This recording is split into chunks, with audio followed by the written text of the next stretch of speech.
Okay. Hit the like button. Let's get it, man. Like, share, subscribe, tell a friend and tell a friend. Hit that like button right now if you can. That helps the channel the most. We had a conversation on Wednesday. Salute to Sean Antonio for coming up with the topic. Men are the more consequential parent, and the how did he say it? Nurture more, essentially, But that conversation, however you see it, may have evolved or devolved into a different conversation. And based on the commentary that was given in the discourse that was had, I was thinking through it, man. It crossed my mind a couple times, man. So I wanted to see what y'all actually thought about the premises that were laid and painted. There was a claim made saying, yo, we focus too much on the past. And I'm going to say it like this, even though it may not be 100% what the people may have meant, but it's slightly inconsequential or doesn't speak to the problems of today. But that gave me slight cause for pause because I want to understand, like, what matters, the derivative of what you come from, the circumstances of what you're born in, how much does that affect you on a daily basis? What you or your people were subject to, what does that do to you in the long run? Is it negative or positive, or it simply doesn't matter given the amount of time that has passed? Yeah, Mr. Better, they could drop the link. I ain't see Leslie on time, So it was just interesting. So I'm gonna give you guys a quick recap of it. It's about 15 minutes or so. We're gonna play it on 1.25 speed to make sure that everybody can hear it well, while not, belaboring it too much. Salute to the Wednesday show. It's definitely one of my favorite shows. The curated mixed panel. It's good. Perfect. But it was an interesting part,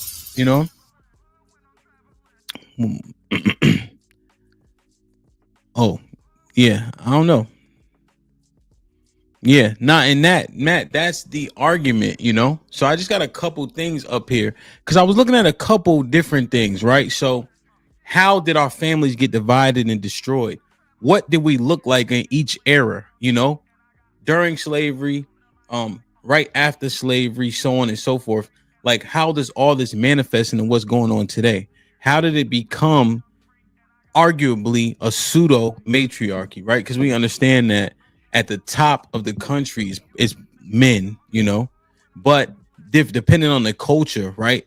Who's in charge, men or women, and it's still pseudo because I think we understand who kind of runs the majority of it. You know what I'm saying? But it's interesting nonetheless. Perfect. Like, share, subscribe, tell a friend and tell a friend. Hit that like button right now if you can.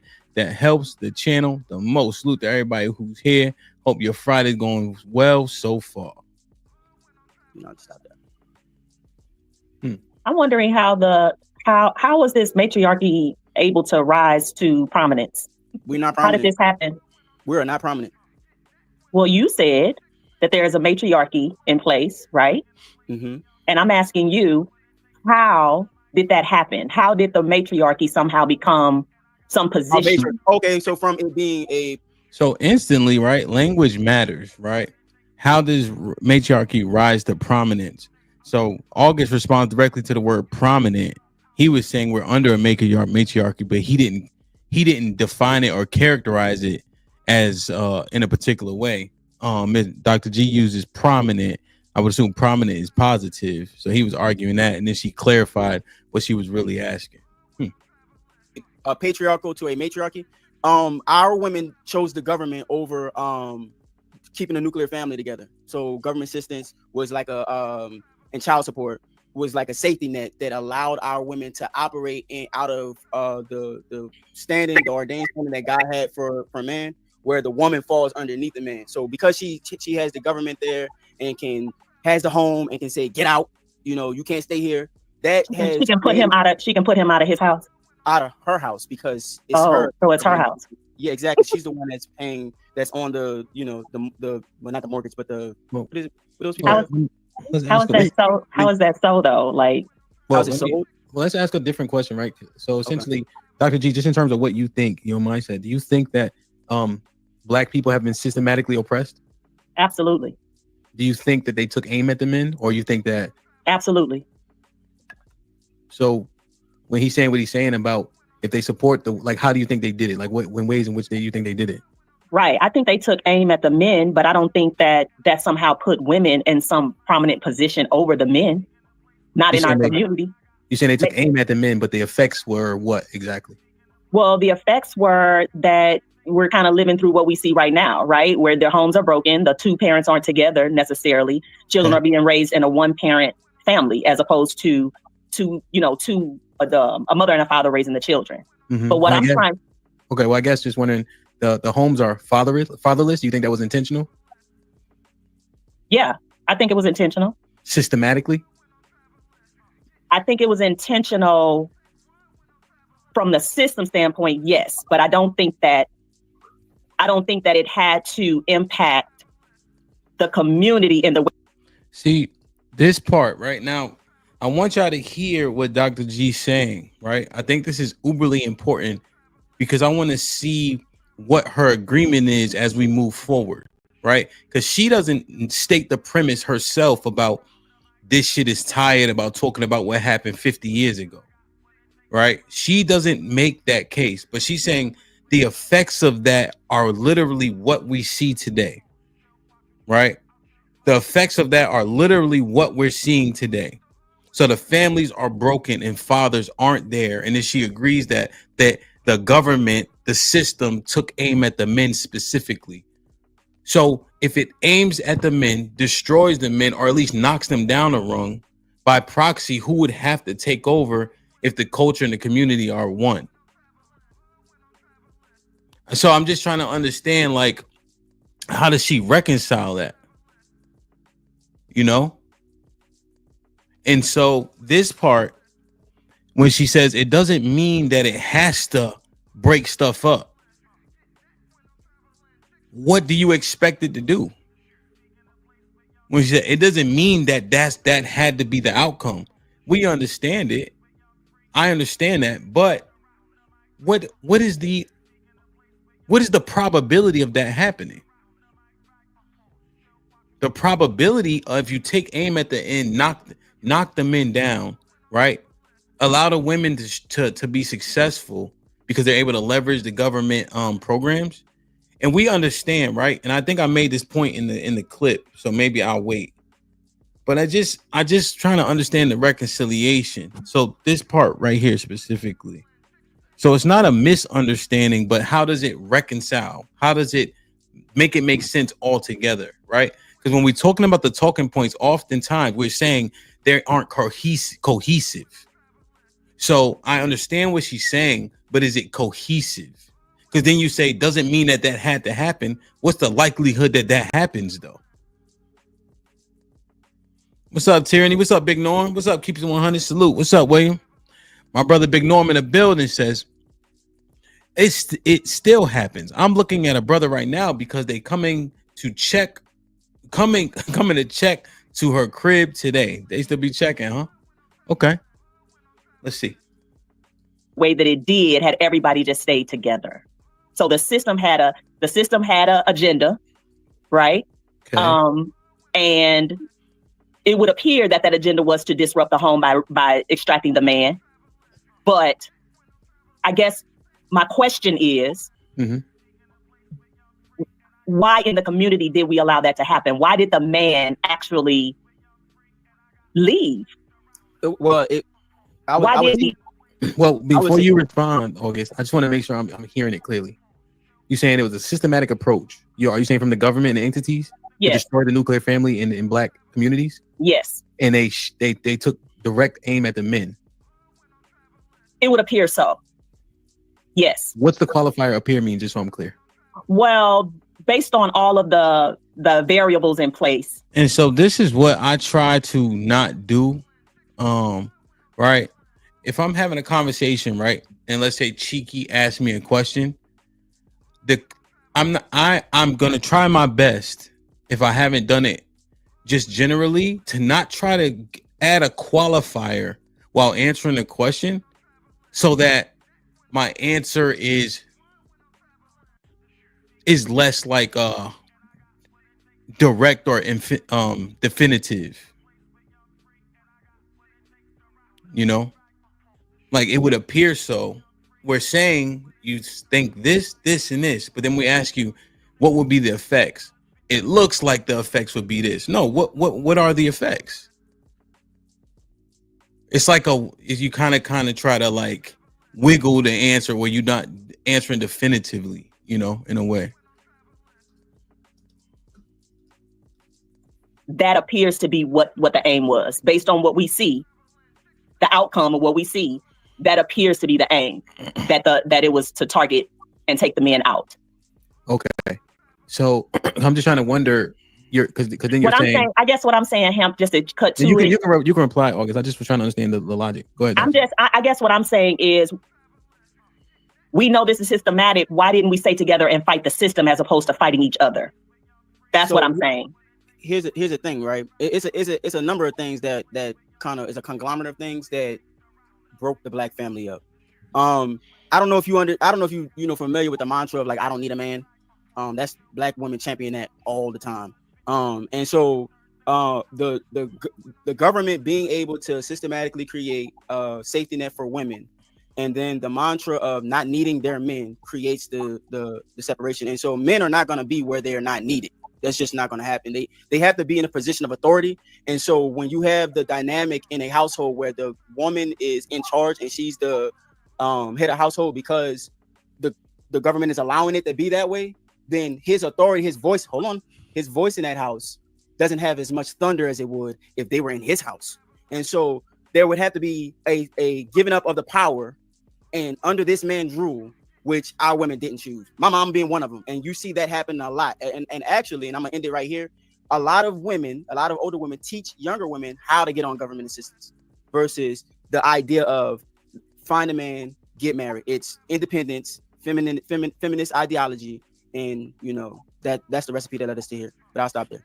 So to respond to something you said toward the end of your statement, you said a lot. And I'm surprised Hamp didn't catch you saying a lot of women, teach their daughters how to get on assistance. I would say that's a very small minority of women. It's so insignificantly small that it didn't even need to be said, in my opinion.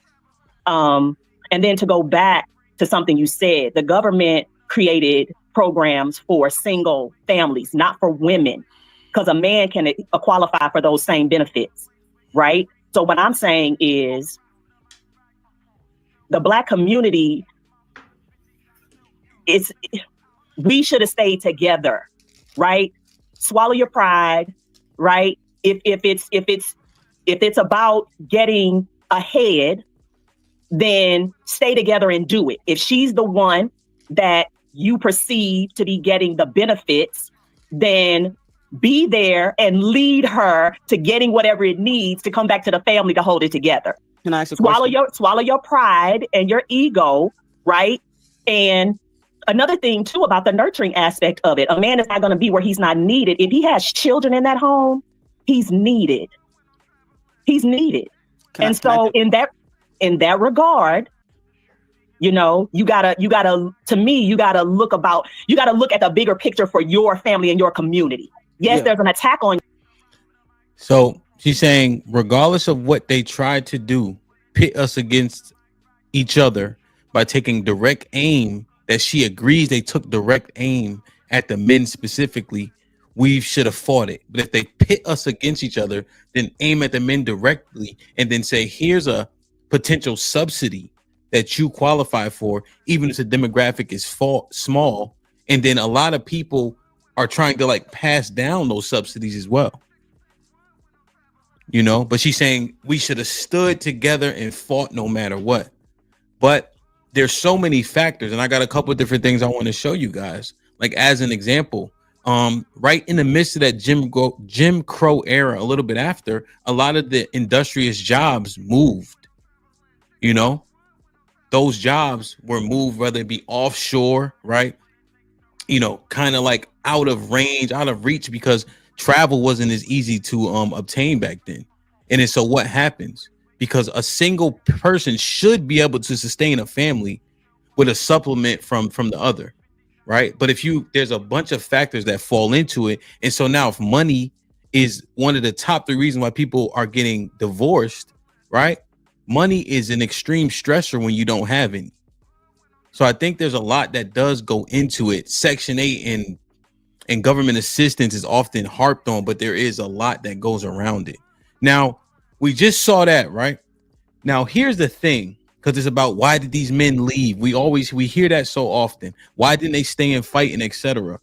Now, the gentleman I'm about to show you was here for a lot of this. You know, he was pretty influential in what we're talking about, you know, because it's almost like those men left. They were sorry. They were scared. They ran. You know, they didn't take accountability. And then I'm listening to this man and I'm wondering why he says what he says. Let me know what y'all think. Like, share, subscribe, tell a friend to tell a friend. Hit that like button right now if you can. That helps the channel the most. Fathers have left home in order for their children to get meat and bread. There are so many dehumanizing elements in the welfare system that we are concerned about removing. Ultimately, we are concerned about. Let me slow it down real quick because he says it when he initially opens up with what he's saying, right? Fathers have left home in order for their children to get meat and bread. Fathers have left home in order for their children to get meat and bread. Fathers have left home in order for their children to get meat and bread. Fathers have left home in order for their children to get meat and bread. Fathers have left home in order for their children to get meat and bread. Fathers have left home in order for their children to get meat and bread. Fathers have left home in order for their children to get meat and bread. Fathers have left home in order for their children to get meat and bread. Fathers have left home in order for their children to get meat and bread. There are so many dehumanizing elements in the welfare system that we are concerned about removing. Ultimately, we are concerned about a guaranteed annual income. And the other thing I think it is very necessary to say is that everybody's on welfare in this country. And when it comes to black people and poor people, we just call it something else. When it's for white people and rich, we call it subsidies. So he's saying that, right? I'm just saying he was there at that time, right? And he's saying, how do you leverage these potential subsidies, right? Or governmental programs, you know? And so I think I just saw somebody say that, oh, they chose to leave. He's saying, were they doing what's best for that family in that construct? Because people only know what they know at that given time, right? I don't know if they knew what was going to happen 40 or 50 years later, you know. But MLK is framing in a particular way. Do y'all disagree with his framing? And I think we're reading through history. He's saying it right then and there. So I'm just wondering, like, do you guys? And we'll go through more of that, right? Because I think this video does this breaks stuff down pretty good, you know. The video that I had right there. No, keeps it 100. That's not what they're saying. You may be saying they left for the betterment. They left as a sacrifice. They had to remove themselves. That's not what's being said, you know. But let me know if that's what you're saying. Are you saying that they left per sacrifice? Right. And also, if you want something to be emphatically read, if you super chat it, I'll read it. Right. But if you're saying that, OK, I understand. Or are you saying what the majority seem to be saying? Why did they leave? Why did they run? You know, and I'm going to go back to that video. But I just wanted to see what you guys thought about him saying that, you know, in that opening clip. Do you see it as sacrifice or do you see it as bitch ass niggas? What has been your experience?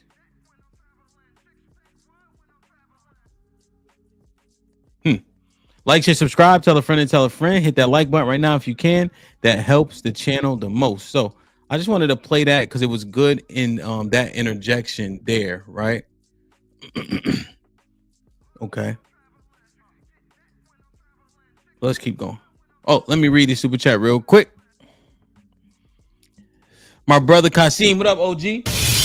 Says, I believe the welfare system's effect on family structure were largely unintended byproduct of policy design rather than a deliberate attempt to harm black families specifically. Kasim, that's an interesting viewpoint and standpoint, but those families seem to be harmed at a disproportionate rate. And then you think that Jim Crow, that era, didn't break us up.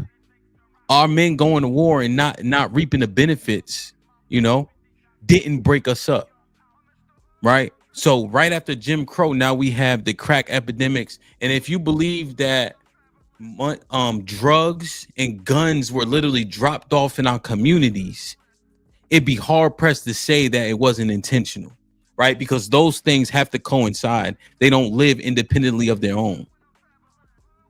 You got drugs, you got guns, you got programs, right? All of this happened systematically, and it was correlated, right? Sorry, it was coordinated. Right? Because they tried everything else. I got another thing I'm gonna go through. I just want to make sure that we get the context of why we having this conversation, right? Because there's things that almost prove the fact that they used a bunch of tactics because a lot of other shit that should have worked didn't work. Let's keep going. But do you leave the hole, or do you stay and you fight? Well, here's the thing, and I really want to ask this question. The attack is coming through our women. Okay, so that's how the attack is happening. But this is what I'm gonna say. I want to ask this question, and it's a scenario, right? Say, for instance, we're in Section 8, and the man isn't supposed to be there, but he's there, and the lease is in the mama's name, and they get in an argument, they get in a spat, right? And they have a disagreement on something that is major for the family, and she tells him, if you don't do it my way, you could just leave. How should he leave that situation? By having his name on his lease and she be under him. Okay. All right, cool. Right? Because again, you keep speaking about Section 8 and these minuscule, tiny minority of people, right? That situation might be true for that situation, but I just don't think that's the majority of us. We're not living in a situation like that. And so, and this is coming from the men who frequent panels and who talk about these things. She should fall under his guidance, under his leadership. How does she do that if he has not secured a home with his name? Like you're saying, he's getting put out of his own home. How? So that's the problem. That's the disconnect. Well, I was talking about a specific time where the disconnect happened. I think that now that we're having a conversation about it, people like my age are making better decisions. So what I was qualifying it to is just that specific period where the disruption happened. And a lot of women overwhelmingly had the ideology, was pushed through feminism, is that they don't need a man. And I know you heard that. I know you probably still hear that today, where a lot of women, I ain't say all of them, but a lot, maybe most, I would say most, they have an ideology and a mantra of I don't need a man. And so to support that mantra, why would that ideology then transform itself to say, you know what, I'm gonna remove Section 8 out of my life, leave that. So one thing I want to ask y'all, do you think that the weapon is the women? Put a 1 in the chat. What's up, Black Hawk? What up, Leon? Put a 1 in the chat if you think the weapon is the woman. Because that's one thing. They have weaponized the women to continue to perpetuate essentially what happened back then. The disjointedness of our homes and our nuclear families. Do you think that they have weaponized the women? Put a 1 in the chat for yes, 2 in the chat for no. One thing that crossed my mind as I look at y'all messages, right? I saw this. So think about this, right? If y'all take this walk with me, and I know it was probably 400,000 soldiers or so, you know what I'm saying? But there's a lot of how you say, like domino effects, you know? Anna, what's up? Free JDC was popping. Miss Bell's in the building. Salute. Big Dog was popping. Kid JOB, I see you.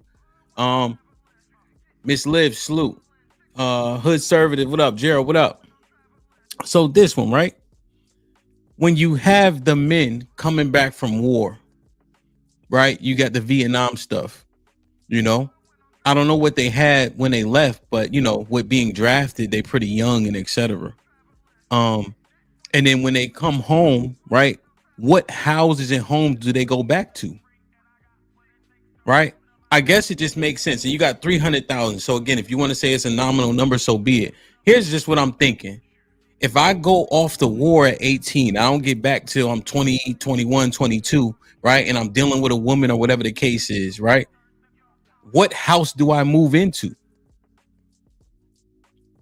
You know what I'm saying? Like, does it almost make sense that the house would be in her name or whomever's name that didn't have to go off to war? And again, if you're saying that's a nominal number, if it's moot because it's not enough men that went to fight, but I'm just thinking, like, would it make sense that, yeah, Miss Liv, they mama house, the woman house that they was dealing with, the woman house that they got pregnant, who, right? So I don't see it as so far-fetched that they would be in her name because they didn't go off to war. Again, if you're saying it's not enough to make a statement, all right, cool, you know. But I see that as a correlation that almost makes sense to me. You know what I mean? Y'all can think about it, but yeah, no, that's yeah. I mean, that's all I'm like trying to say. Like, it kind of makes sense that they would move with her, whatever the case is, right? And then when people coming back from Vietnam, you got drugs starting to come in, right? Crack, I think crack comes maybe 6 or 7 years later, you know. So I'm just thinking they sound like it makes sense, you know. All right, let's keep going. Like, share, subscribe, tell a friend, man. That power that the government is trying to bestow upon me to the government and choose my man and live under his rule, that wasn't happening. That's what I'm speaking to. And so if you really think about like how history played out, a lot of our women, and you talk about the systematic oppression that the government, you know, pushed towards black men, it was used through women. When you empower part of the demographic in a way that, I'm gonna just end it right here because I don't want to be too long-winded. If you empower, if you empower a demographic, like if you empower your female demographic more than your male demographic, then it creates disorder and destruction in the family because a man has to be in charge. And that's why, right? We can, and you know what? Big ups to you, brother. You know, no ill content or any of that. I just think that there's two different ways to look at it, and you and I could go back and forth to the end of time. You have your position, and I have mine. You know what I'm saying? And so, yeah, we can leave it there. We can leave it there. Cheek, you were about to say. Well, Cheek was trying to say something earlier. Tay, you wanted to respond to what they were talking about directly? Yeah, no, I was just going to ask Dr. G. So do you agree with August's last point about men being in charge? What specifically about men being in charge did you say, August? I'm sorry. Just that they should be in charge. I think that's what I heard. They have to be. They have to be. Yeah. The community that's going to thrive, men have to be in charge. They have to lead it. Yeah, no, I not only agree with that, but I think that's what should be happening. That's why I'm saying, I'm wondering, you know, why we didn't fight to maintain that. We know the system has never been on our side. So why didn't we fight the system instead of each other? That was my original question. I got a question. Okay, this is the thing that I don't know, maybe perplexed a bit, right? So if we agree that it's a systematic thing, you know, and we're saying that you can qualify with two people and etc. But if we went through, you guys know gerrymandering as an example, redlining. So you can qualify, but the people pushing the paperwork choose who qualify. When you go into particular offices, you ever seen this movie called The Accountant? You guys seen that? The first one? You remember he's sitting there with the two older people? He's like, if you say this, then you get that. If you have a home office and it's 700 square feet, I can qualify you for X. You guys saw that? Mm-hmm. So now if there's a particular agenda that Dr. G agrees with, seemingly, right? And they say, if you don't have this person here or there, you get more of X, Y, and Z. If we're saying that, it appears as though they take aim at the men. So I'm just kind of, when I'm hearing it, it's like, but why didn't we fight? But if there's a specific agenda and we know that redlining existed, why are we being slightly obtuse in the fact that if we agree they took aim at the men, then it was much more than just, why didn't you stay and fight? You'd be surprised what people would do for money, right? I think that there are men that left, right? I think there are men that removed themselves, right? Because you can get more based on who is or is not there. And then you have women that push them out. I guess we got to figure out what is the bulk of the reason. But if they really aiming at him for real, and you agree with that, I'm just wondering why we are at odds to that extent. Well, because just because he's being the, you know, he's the one that's aim is being taken at.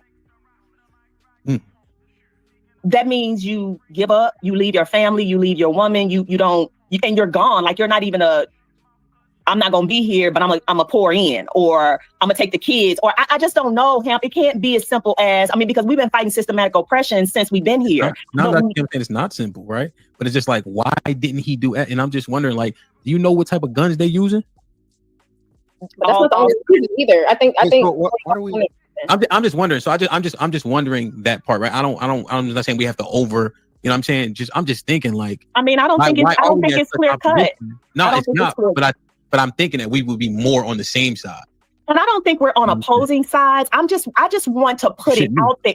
I don't think we're on opposing sides. But but this trope about women, I don't need a man, and she pushed him out, and she didn't want him, and she wanted the benefits over him, and okay, that's the part that gives you cause for pause. Okay, I understand it. I guess August saying also with the wave of feminism, the likelihood that happened seemed to be pretty high in terms of everything that he put together. But I catch your drift. The one thing, right? We broke this number down. We did all the math, right? I think it was me, Sherelle.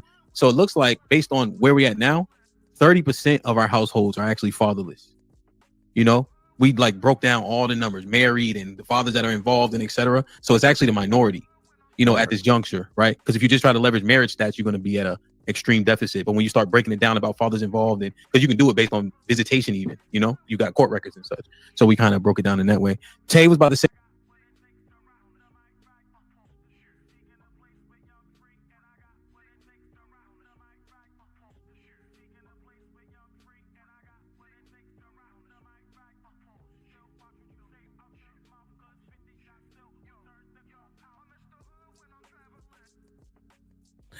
My bad. So my search is this video, right? 1980s black women says about black men. That's my search. That's what I searched. Black 1980s black women says black men. Matter of fact, I didn't even say what they say. My search is this, right? Just to be clear, right? This is my search. Right. It almost is not even a good search. This is just what I put in. Right. And so there's an actual video that popped up under this search. Right. And I had to keep scrolling because it looked like newer people. Right. So this one here. I clicked on this one here just to see what they're saying. And it says single black mom opinions on parenthood and spouse experiences 1986. Now, you're not going to be able to poll everybody. Right. You're not going to be able to poll everybody, but how much of this can we extrapolate to the greater populace? So here's the video here. And I'm at one right at the beginning. Raise your hand if you're married. None of you are married. Raise your hand if you would like to be married to your baby's father. One. The rest of you who don't plan to get married, why don't you plan to get married? I'd like to know that. You already have your child to think about, and then a whole family to care for. It's a lot of responsibility, and then you don't want the commitments. I wouldn't want no man holding me down because I think I can make it as a single parent. But don't you think you might need help in raising that baby from a man? Not really. I didn't have a father. My father wasn't in the home, so it really, male figures are not substantially important in the family.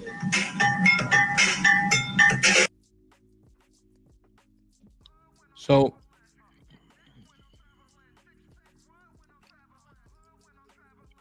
Marcus said he sent me that. Right. I never seen it. My bad, Marcus. I get a lot of videos. I apologize. Now, here's what the response is, obviously, right? That's one group of girls, right? They may even have an influence from each other in the room. If the coolest girl didn't raise her hand, then nobody raised their hand, right? I understand that. We're not foolish. But why are we calling them liars if that's what they said? Now, here's the other obvious question. How much of what you saw in that video can you extrapolate to the greater populace? How much of that video can you extrapolate to the greater populace? Yeah, go get the full video, Miss Jilly. I literally I looked that up before I started, and you see how far I had to scroll because my search wasn't great. I didn't want to skew the search by saying different things. That's why I just searched it very ambiguously, so to speak.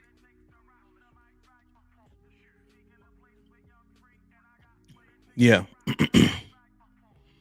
Okay, this is a good statement, Callie, right? And if the fathers aren't there, like, what is the outcome? What is the thought process? And that was 1986, you know? And so let me ask y'all a question.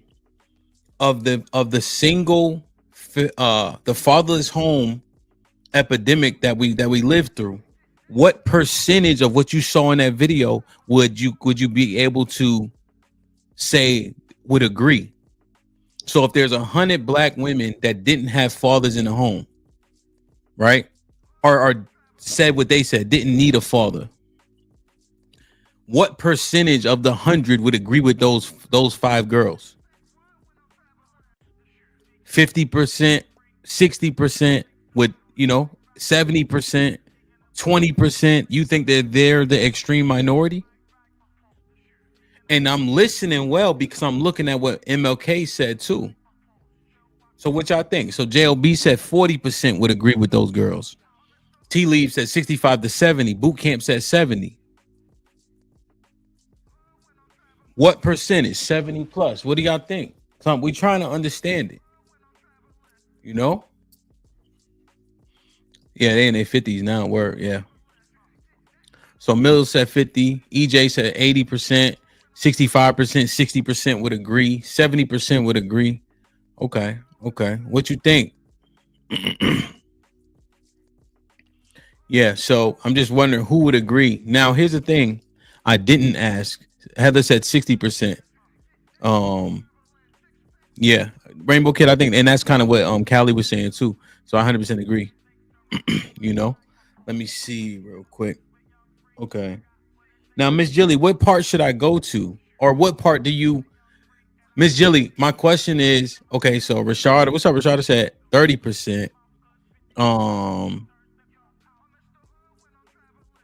Nah, but Tyranny, that I understand what you're saying, but everybody's also assessing based on their anecdotal experience. So Keeps It 100 said today I say 75%. Damn. Miss Bell says 70%. Damn, I was about to say something. Oh, Miss Jilly, which part should I go to level set the clip that I just showed? You see what I'm saying? I need the part to go to which I should level set so that it level sets what we heard. Because if you're saying we need the whole video because we're missing context, then I'm open to it. I just want to go. I don't want to have to go through the whole damn video to find it. Like what part would you say is the part that level sets what those girls said and what those women said? Sorry, because they 60 years old now. In that video. So I'm gonna click it here. Let me pull it up, and then I'm gonna because Cheeky's part is important. See, it's an hour and 31 minutes, Miss Jilly. I can't go through the whole thing. So which part do I need to get to? Yeah, and Miss Liv, we have the entire video now. So if that's disingenuous, then that means that you guys know the full video and you guys know what part I need to go to so that we can see the genuine part of what we heard in that clip. Right? Because I know you're not just saying it's disingenuous just for the sake of. I think you're saying that they clipped it out of context. So let me know what minute mark is the context so I can get to the context, as opposed to it being out of context when we watch the clip.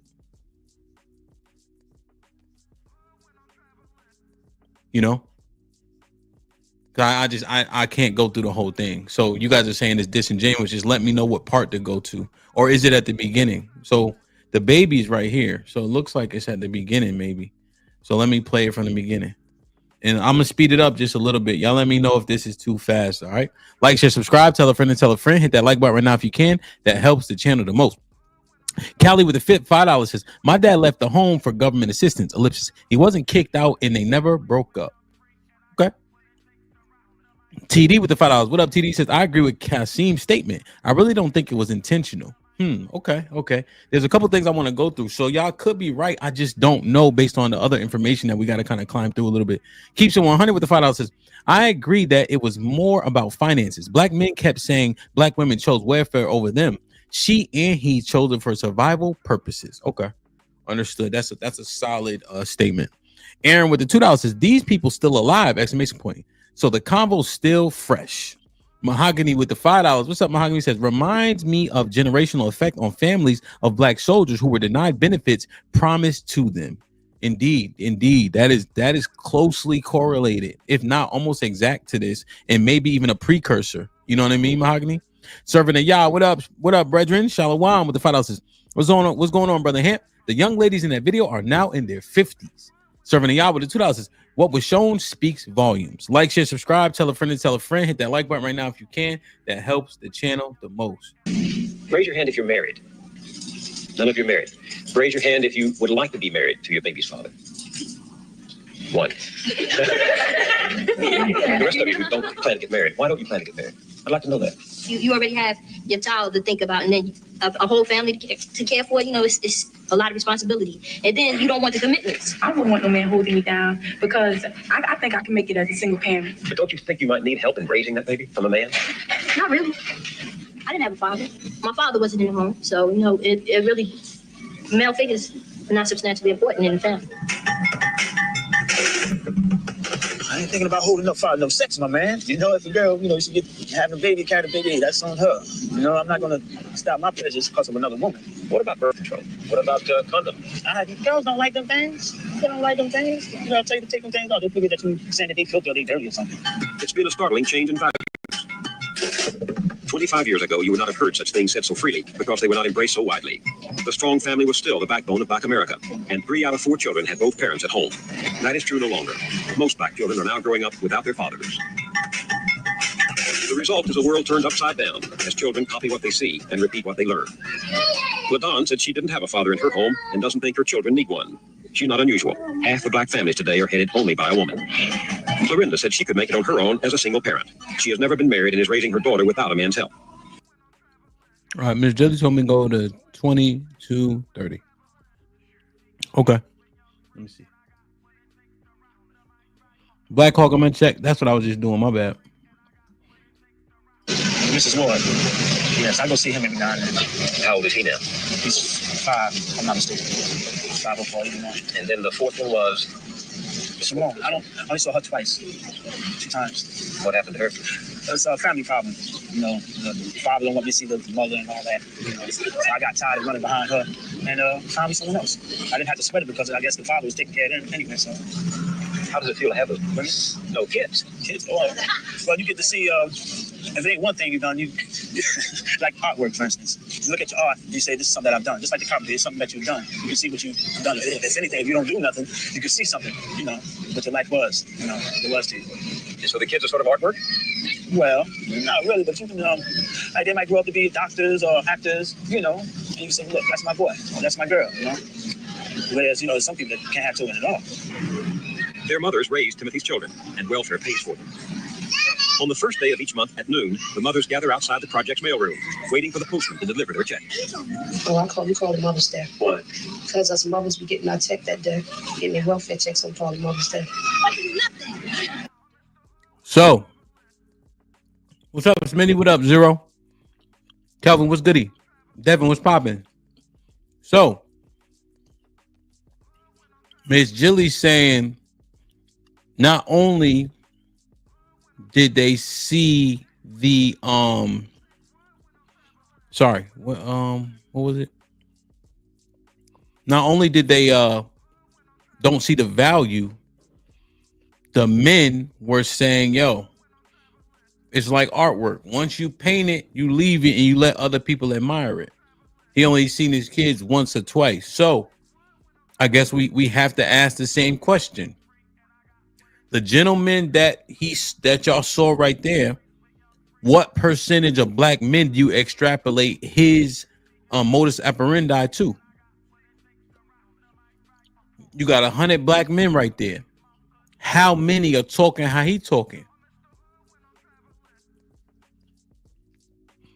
You got 100 black men right there. How many are talking how he talking?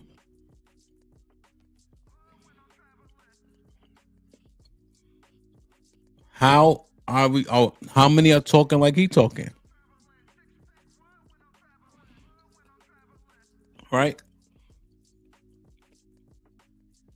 25%, 30%, 35 to 40%, 25%, 25%, 40%, 1%, 65%, 30%.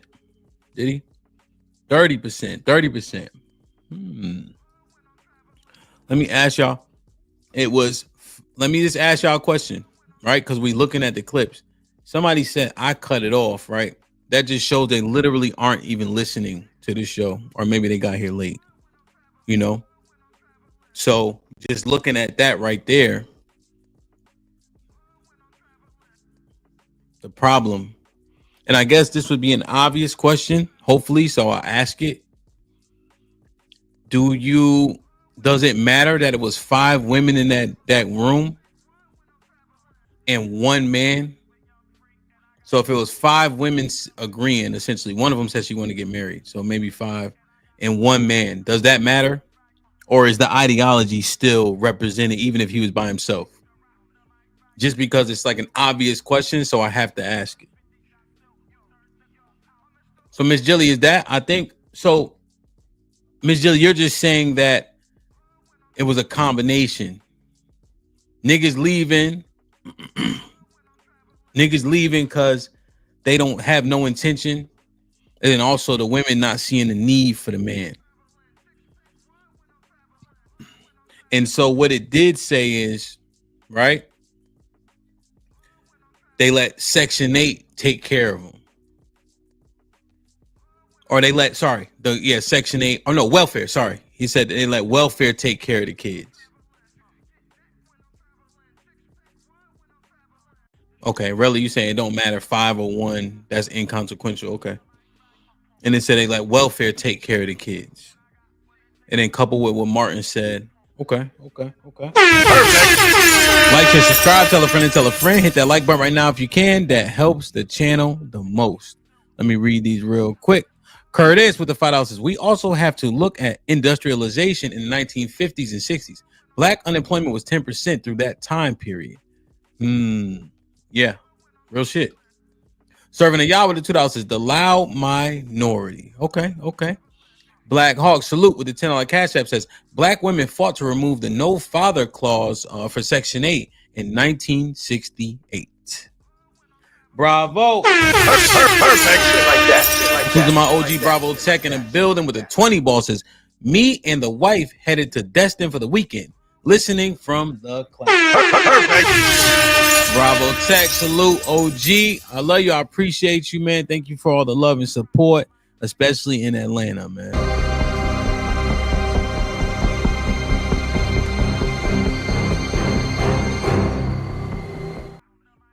Didn't fit. Hit the like button, man. So now I wanted to run through a few different time periods, and I'll drop the link. Just because we're just trying to figure out, like, oh, this part. Sorry, I gotta play this part. Hit the like button, and this is the reason for why we kind of run things down and see what matters and doesn't matter at this day and age and time. Hit the like button for me if you can. That helps the channel the most. Say something. I apologize. Cheek, we've been trying to say something, and I think Lady Di wanted to get in. No, real quick. I'll be quick, guys. I just wanted to say, like, about the systematic, and I'm done with this.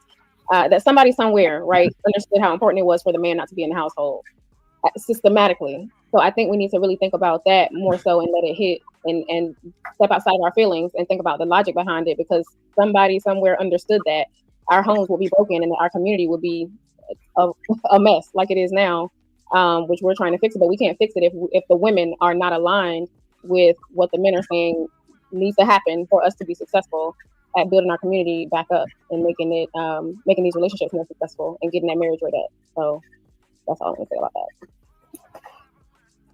Cheat. Yeah, I think trying to go back all the way into the 70s, 50s, or 60s is not ever productive to the modern conversation.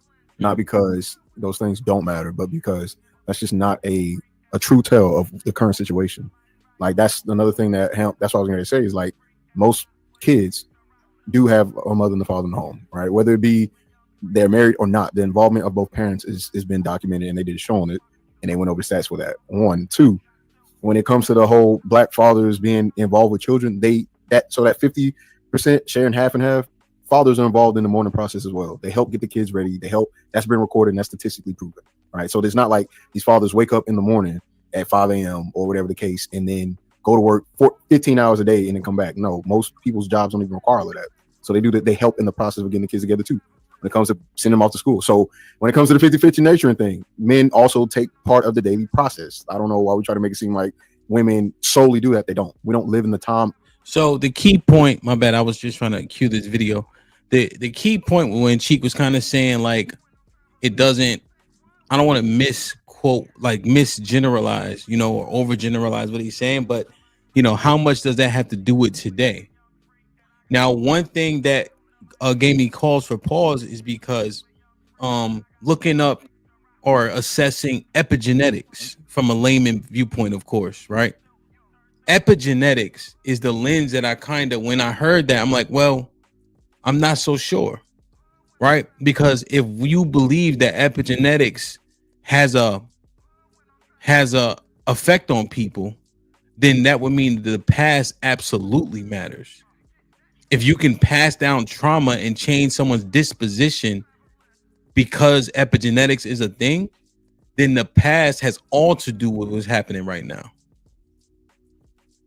So let me see. Like, share, subscribe, tell a friend and tell a friend. Hit that like button right now if you can. That helps the channel the most, man. Salute the Reaper for helping me with this part. You can, yes, I think you can. So the expression of the gene That's itself a better word, expression, is dependent upon the epigenetic determination. How much is expressed and when it is expressed depends on the epigenetic environment. So here we have transgenerational epigenetic inheritance. How does that get inherited? Oh my goodness. I mean, if we all knew how it got inherited like that quickly, I think you'd be addressing me in my Nobel Prize. But since we're not there yet, but there are questions surrounding that. Here, when you get your Nobel Prize, you're coming back here on the show. Yeah, okay. Exactly. All right. Girl Scouts honor. Okay. So there's many questions that are left unanswered when it comes to how transgenerational epigenetic inheritance works.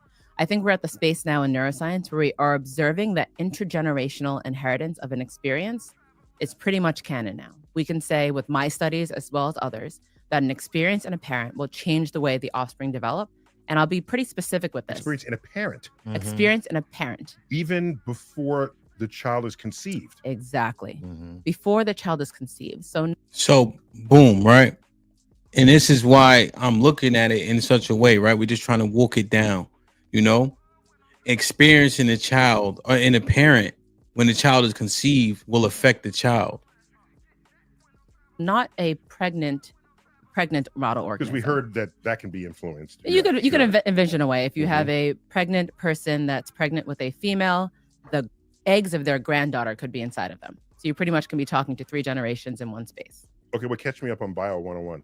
So I knew that a girl born has all the eggs she'll ever drop. Yes. But how does the egg that she drops have eggs? Which means she has the genetics of her granddaughter, who will then make up the body and the eggs of the granddaughter inside of those eggs that's inside of the mom. So it's basically like a Russian doll. Okay. All right. Yeah.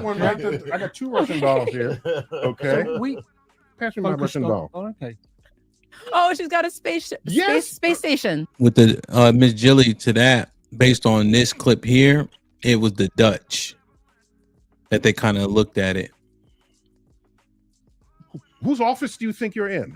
Why are you surprised? Here in the Haiti Planetarium, Neil deGrasse Tyson's office. Because it was a Russian doll. I turned around and expected to see, like, I don't know, like yes, a this is the babushka. International Space Station. That's cool. And inside there is Soyuz. Soyuz. Okay, so that's how they get there. It works.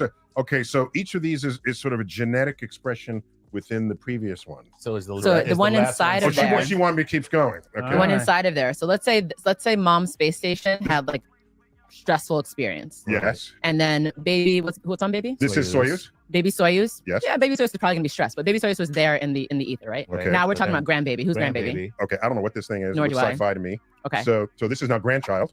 Okay. It sits well with. I don't know. This is way too transgenerational. We're not about great grandchildren. I don't know anything about this yet. All right. So then the last one here, we're now 4 generations in. Yeah. And guess what that is? Oh.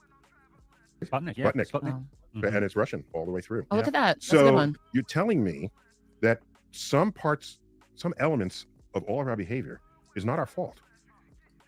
Ooh, I'm saying that in some model organisms, Like, okay, so listen, because my kids are listening to this, okay? Like, no, that's on you. Wait, Okay? let me not be so negative. Are you suggesting that some components of our character, personality, demeanor, and the like is traceable to forces that occurred outside of the lives we've lived? What I'm saying is that in some model organisms, there's an experience that can happen in a parent that leads to epigenetic changes, that leads to changes in development of offspring. Now, we've demonstrated this in worms. My lab specifically looks at mice.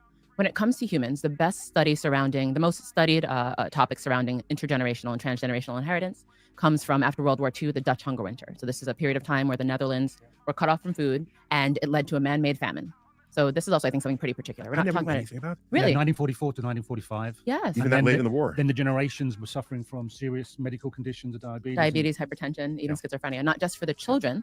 And we're speaking about young children who were starved, but we're not pregnant. We're not procreating. We're starved. They went on to have children, who went on to have children, which is our generation now, like the generation of these people are alive now. And what we observed is that what other studies have observed, this is not what my lab particularly does, is that there's an increase in hypertension, diabetes, schizophrenia. And I also think it's very particular to You think the Dutch were black? I was just going to go there. Oh, sorry, I didn't mean go. This is a man-made famine. This is not something that's tracking with like the environment in a way that all things are aligned. This is a man-made famine. So you can envision a space where you have a man-made famine, a man-made decrease in food, increase only in salted food because that's all you have access to. Or salt preserves food if you have it at all. Yeah. Plus a lot of stress, I would assume, if we're talking about the black population prior to the 1900s, and then introduce food deserts and access to low-quality food. Just we can remind envision us an epigenetic what space. a food desert is. Yeah, so a food desert is a common terminology that we use for a space in which there's not fresh food available in like a X block radius, like it's a walking radius. That's food desert. Okay, you can get McDonald's before you can get broccoli. Okay, Chuck has defined food desert. So you've got this Dutch winter famine in 44, 45 as a real-time observation. A data set. Yeah, and I think it is possibly the only one that's been sadly created so far. It is the best studied, and this is because the Netherlands took very clean note of who served in the military. So they started to see these data come about. Now we know that there is a Chinese famine that took place. We of course can look at the Black American and Native American population and tie food deprivation with stress and look at and health outcomes. Sadly doing to mice to inflict trauma. And how do you then balance that out to see how these changes take place? Well, first we paint the mice black. That's the first thing we do. Sadly doing. Organisms such as mice. It really is the heart of what we do in the Marlin Lab. And if you didn't get it, the Marlin Lab is my lab. That's that one. Pretty cool. Yes. And so I take my passion for figuring out how we can make tomorrow better than it is today, and my love for science, biology, and neuroscience, and bring this together. So although our mission is to aid the world in this way, we use model organisms such as mice and techniques such as studying epigenetic inheritance to get to this answer. So how do you, if we're back to trauma, what are you sadly doing to mice to inflict? All right, this part is important. That's why I'm just kind of letting it play, and then we can see if we just can put it in layman's terms. But I think DC Slim put it pretty simply. This experiment is interesting, so I just wanted y'all to at the very least hear it. Trauma. And how do you then balance that out to see how these changes take place? Well, first we paint the mice black. That's the first thing we do. You know, the sad part is, oh gosh, they're called C57 Black 6. Those are the name of the mice. Oh, it's just like in the man. name. Every time we write it down, we're like black mouse. Yeah. Oh, what a shame. But we treat them very well because we really want to see. We will not allow them to get a mortgage in certain areas. We do redline them. Time for our first commercial break. We'll be back after we reset. You cut off parts of the maze. Oh, God. A maze with no exit, right? Yeah. Just stuff, just messing with you. Yeah, because we want to see like what is a bare minimum that you could do to create an epigenetic change. We really try to do the bare minimum. And we also respect the fact that every mouse that is part of this experiment and experience is a mouse that we're asking them to dedicate their life to this experience. So we do take that very seriously. Did she say she's asking them? We do. Look, they have names after _Black 6. They have a name. We give them names. So okay. Yeah. There's Tyrone. You're gonna get me in trouble here. Okay? I am forbidden from saying anything. Yeah, you better. Malik is my favorite. Letitia. Guys, okay, I'm pulling it back. Go ahead. Y'all gonna get me in trouble. All right. So they pretty much have a pretty regular mouse life, right? They hang out in a cage, they get food, sometimes they get to have sex, they live their best life. This is what they do. So there's not many dynamic things happening in their life when they're here in the lab. What we do is we place them into a new chamber, so they haven't seen this chamber before. We then introduce an odor, a smell. This is a smell, kind of smells like almond. It's called the acetophenone. And we present acetophenone for 10 seconds, and then it co-terminates with a light foot shock. We give them a light foot shock on their foot, and they jump back. But in a mouse who pretty much has had the best life of eating, drinking, and hanging out, this is a terrible thing. Yes. It's like Right. It's a big deal. It's like, this is when they find out, oh my God, I'm black. This is the. When did you find out you're black? Until life was one day I smelled almond. Yeah. Okay. I smelled some almond and I got a shot. Foot shock. Right? So they're like, what is happening? This happens 5 times in a row. Right. And then we put them back in the cage time? over the span of 10 minutes. Oh, okay. Oh, wow. We put them back in the cage and we take them out the next day. We put them in the chamber. You could already tell they Right. Just from their chamber itself. their makes them experience. They do. apprehensive. Yes, they freeze. It's called freezing. Mice do 2 things. They'll either freeze or run away. Those are their 2 responses to stress. So they freeze when they get in. We have not given them the odor. They already know the room is already stressing them out. So then they get kind of chilled with the room, like, okay, nothing's happening. And then we turn on the odor and they freeze. Of course. And they Even wait before on you it. shock them. Right. And they're counting down for the foot shock. Right. And so they freeze when they smell it, and then they jump because they get the foot shock. Yeah, they get their We do mind. this for 10 minutes a day for 3 days. There's many things you can use, many things neuroscientists use to create this pairing, like odor, or we can use sound. We use odor for sensory correspondence. Yeah. sensory correspondence. Yes. And I even said the vision, like going into the chamber will also make them Right, scared. exactly, yeah. But we use odor for a very specific reason. And I can either tell you now, you can ask me, and I can tell you. What do you want me to do? No, let's do it. Do you I know not we got make it. me guessing? Okay. Yes. We use odor because odor is just a really cool sense. The lab studies smell, taste, and sound, these 3.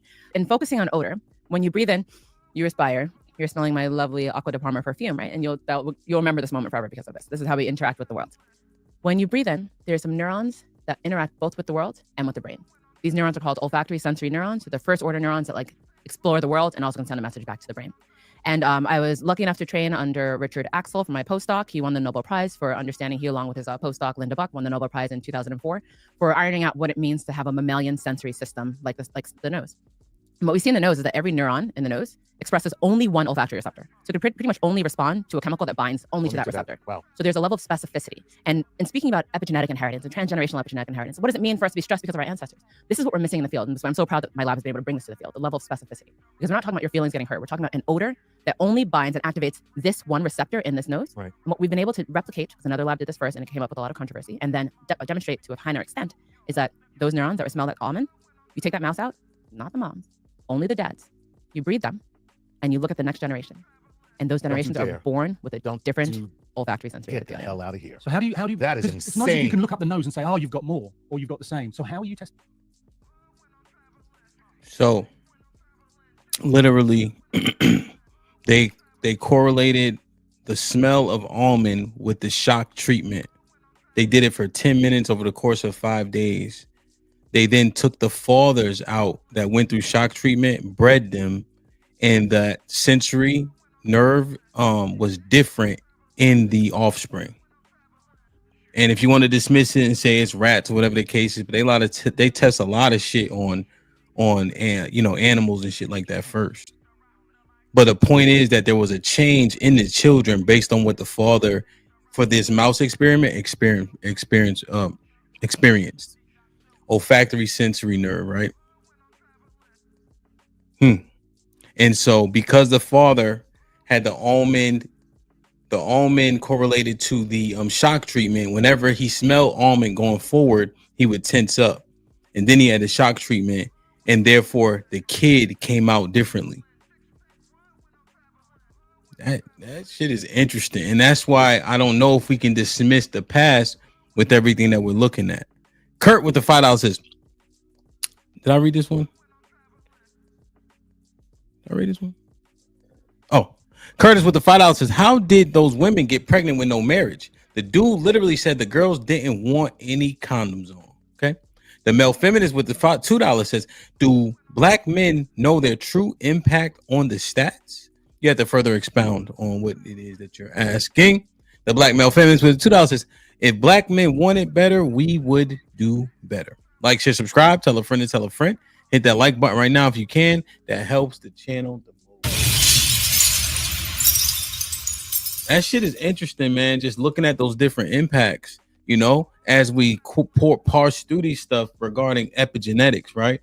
Because if we regard epigenetics, and biblically speaking, it says something very similar, pursuant to Isaiah 14:21.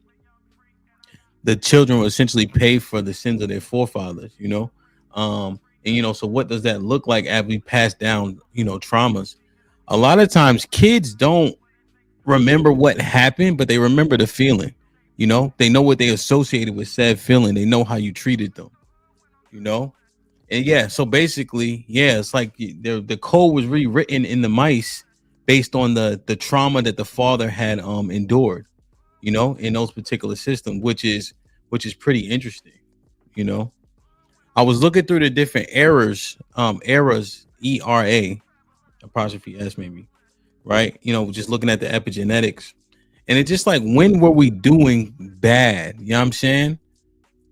You know, like, when were we doing poorly?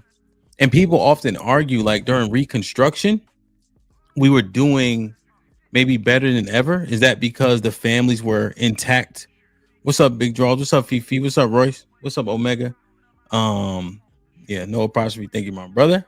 Nightbreaker, salute. I just didn't know if y'all understood what I was saying.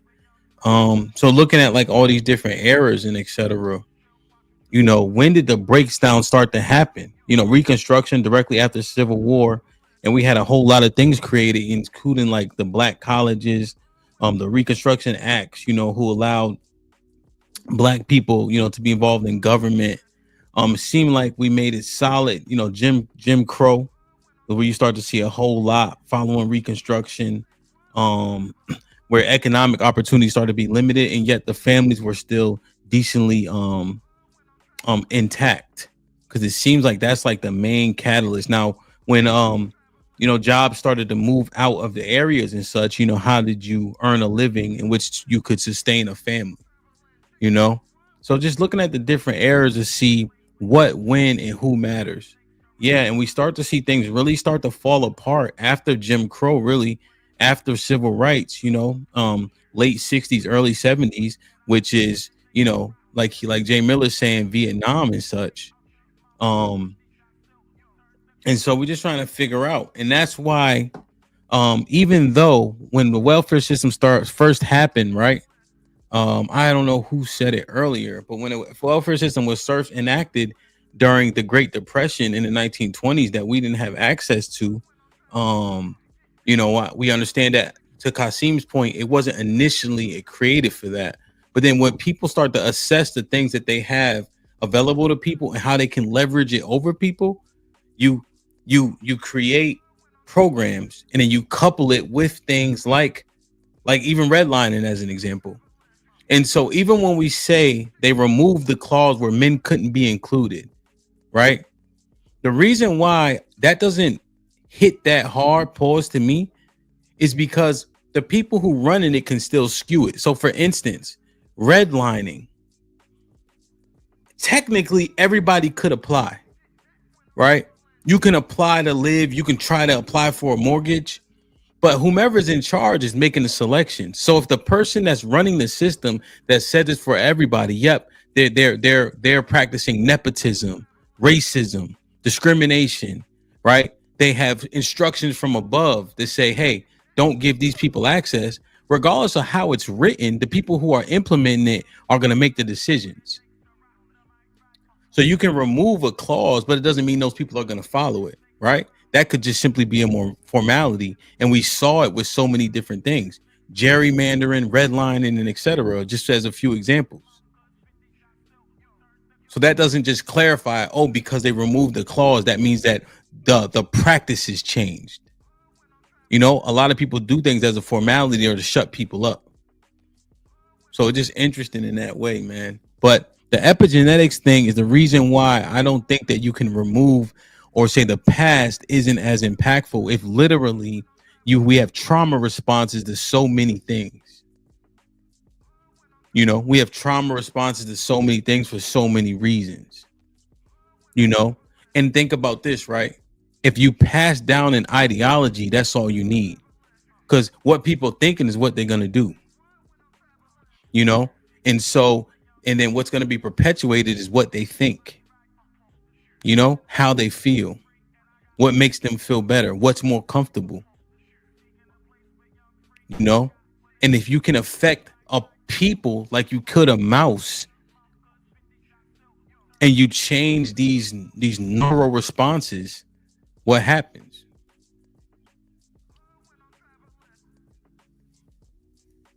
Yeah, Callie, essentially, right? Because then how do you reconcile redlining? You see, how do you reconcile black people trying to get mortgages, right? Because the parameters are the same, but it was 20% interest rates for black people because people didn't even know. Right? So they can tell you, okay, I'm doing away with this, but I'm gonna still make sure I penalize these people or position these people in a particular way. I just seen it happen with so many other factors. Why not that? You know? Like, share, subscribe, tell a friend and tell a friend. Hit that like button right now if you can. That helps the channel the most. So I'm gonna drop the link. Let's talk through it, man. I'm not saying we have to sit there and harp on it, but the catalyst has to be mined out first. What's the cause? You know? Like, do we really honestly believe that now in today they've done the work on us? So now we're just gonna continue to perpetuate the state in which they put us in. And then most of the brothers were saying, based on when I said 1 or 2, that the woman is the weapon now to keep us in a perpetual state of being lesser than, which is why we had the conversation about 2053 and how we would be a permanent underclass because of us perpetuating our circumstances. You know? And if epigenetics is real, how do you overcome that if literally your neurons is changed based on trauma passed down from your grandma? Do we look at each other with an evil eye? Men to men, men to the women, vice versa. Reaper with the 10 ounces. Salute, Hamp. Imagine your sensory system being mostly built off the negative experience of your parents. But you don't know why you act a certain way, but then you act out and then pass that on to the next. Real shit, bro. You ever see, like, people say this, right? Oh, this kid been here before. You ever heard that before? This kid been here before. This, that, and the third. And it's like, yo, you passing down a lot of shit. It's like you regenerating. You know, like, why? The question is, why are people just naturally good at shit? Why do they have a knack for cooking or playing football or playing? What's being passed down that person gets it quicker? Maybe because that got passed. I mean, there's so much shit when you start thinking about it. You know, people regenerating. I mean, it's interesting. It's interesting, man. Zeke was popping. What up, buzzing, bird, flip a dozen. I think me and your boy, you thought your cousin was. Salute to Ezekiel Ben Israel in the building who gifted 10 memberships, man. God bless. Love you, bro. Whoever got blessed with them, please maintain it and say thank you. I think me and Sherelle was talking about that one day. I don't know if it was a phone call or what, but it's a fantastic